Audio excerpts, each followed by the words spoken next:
Assalamualaikum dan selamat kembali ke rancangan Top 5 bersama saya Naim Haris. Hari ini kita akan cerita something yang baru, something yang fresh daripada sebelum ni. Kita akan cerita pasal urban legend.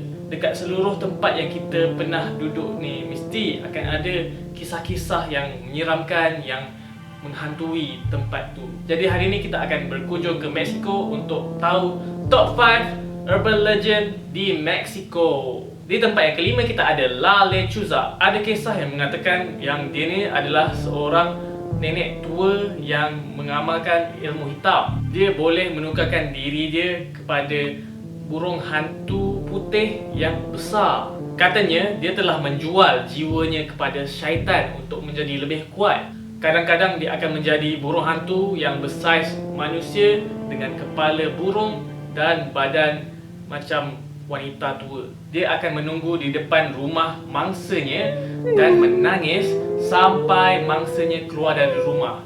Kemudian dia akan menghisap darah mangsanya sampai kering. Hati-hati dengan burung hantu pada waktu malam. Mana tahu kalau dia mungkin wanita tua yang menyamar. Di tempat yang keempat kita ada hantu Taman Benito Juarez. Taman Benito Juarez ni dikatakan dibina di atas tapak perkuburan lama yang ditinggalkan. Orang setempat kata yang ianya menyebabkan roh di situ terganggu dan menyebabkan berlakunya sumpahan yang mengerikan. Setiap malam, kerusi di situ akan dimusnahkan dan tak ada siapa yang tahu puncanya. Jadi diorang panggil pegawai keselamatan untuk mengawasi kawasan tersebut pada waktu malam. Suatu hari pada waktu tengah malam, ada kabus yang tebal keluar daripada taman tersebut dan kedengaran bunyi perempuan menangis. Pegawai keselamatan tu dia cuba cari dan dia terjumpa kelibat bayangan seperti seorang perempuan tua. Perempuan tua tu dia pakai dress putih yang panjang. Bila pegawai keselamatan tu datang dekat, dia nampak yang perempuan tu tak ada kaki. Dia terapung-apung dekat atas tanah. Pegawai keselamatan tu dia lari cepat-cepat ketakutan dan pada keesokan harinya dia bagi tahu kat bos dia pasal perkara yang terjadi. Beberapa hari kemudian pegawai keselamatan tu mati akibat penyakit yang misteri. Orang setempat percaya yang ada hantu berkeliaran di kawasan taman tersebut dan kalau korang nampak benda tu, korang mungkin akan ditimpa penyakit misteri sehingga mati. Di tempat yang ketiga kita ada Tube House. Ianya merupakan sebuah rumah agam yang terletak di Monterrey, Mexico. Ianya dibina pada tahun 1970-an oleh satu pasangan ni untuk anak perempuan mereka yang menggunakan kerusi roda. Cerita ni bermula waktu first time pasangan ni bawa anak perempuan mereka ke dalam rumah tersebut. Anak perempuan mereka terjatuh dari rem di salah satu tempat di dalam rumah tersebut. Dia betul-betul jatuh melalui tingkap dan kemudian ni mati. Jadi parent diorang ni memang betul-betul sedih lah. Dan kemudian mereka jualkan rumah ni. Ramai pengunjung yang mengunjungi rumah ni dan mereka bersumpah yang mereka nampak hantu budak perempuan tu di dalam rumah tu. Diorang kata diorang nampak hantu tu betul-betul berdiri di tempat dia meninggal. Diorang nak tahu diorang nampak apa. Diorang nampak hantu tu sedang berdiri dan melambai-lambai sambil senyum. Scary, bulu rumah aku dah meremang. Di tempat yang kedua kita ada kematian putih atau lebih dikenali sebagai The White Death.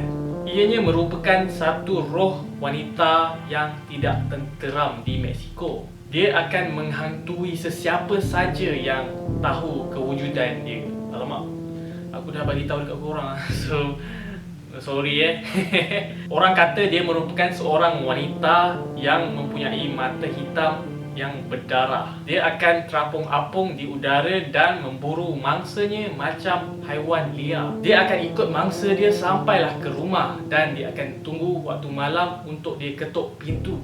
Kalau dia ketuk satu kali, maksudnya dia nak kulit dari mangsa dia. 2 kali untuk rambut, 3 kali untuk tulang, 4 kali untuk hati, 5 kali untuk gigi, 6 kali untuk mata dan 7 kali untuk jiwa mangsa dia yang dia akan telan. Dan di tempat yang pertama kita ada La Llorona. Pada zaman dulu dekat perkampungan Mexico ada seorang perempuan bernama Maria. Keluarga dia miskin, tapi Maria ni memang terkenal dengan kecantikan dia. Nak jadikan cerita lah kan, ada seorang lelaki kaya ni, dia jatuh cinta dengan Maria. Kemudian diorang kahwin lah. Mereka dikurniakan anak lelaki kembar. Kemudian suami dia pula selalu sangat travel dan tinggalkan isteri dan anak-anak dia orang dekat rumah. Satu hari pula, nak jadikan cerita lagi, anak-anak dia dengan Maria jalan dekat tepi sungai dan tiba-tiba dia nampak satu carriage kuda. Dia nampak suami dia dengan seorang perempuan lain yang cantik. So Maria ni jealous lah nampak laki dia dengan perempuan lain tu. Kemudian dia macam bengang sangat. Dia lemaskan anak dia di dalam sungai tersebut. Tiba-tiba dia tersedar atas perbuatan dia. Dia jadi menyesal. Kemudian dia bunuh diri dengan cuba lemaskan diri dia dalam sungai tu.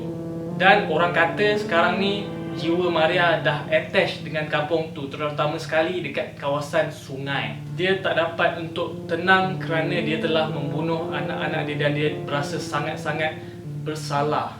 Pada waktu malam dia akan berjalan mondar-mandir sambil menyanyi dan mencari anak-anak dia. So dekat Mexico benda ni memang terkenal lah, sampai anak-anak dia orang pun tak boleh nak pergi ke kawasan sungai pada waktu malam. Takut-takut La Llorona menangkap anak mereka dan masuk ke dalam sungai. Ada satu cerita yang diinspirasikan oleh La Llorona yang bertajuk The Curse of La Llorona yang dah ada dekat Pawagam dan boleh tengok kat movie sekarang. So, mana satu urban legend yang korang suka? Let me know in the comment section below. And kalau korang suka konten-konten ni macam ni, jangan lupa like, subscribe and follow IG Mr. Handsome 12 dan Double Z Studio. Dan jangan lupa stay tune untuk video yang akan datang. Jangan lupa untuk komen sekali ya, sebab aku akan bacakan komen korang di penghujung video. Kita jumpa dalam video yang akan datang. Bye bye.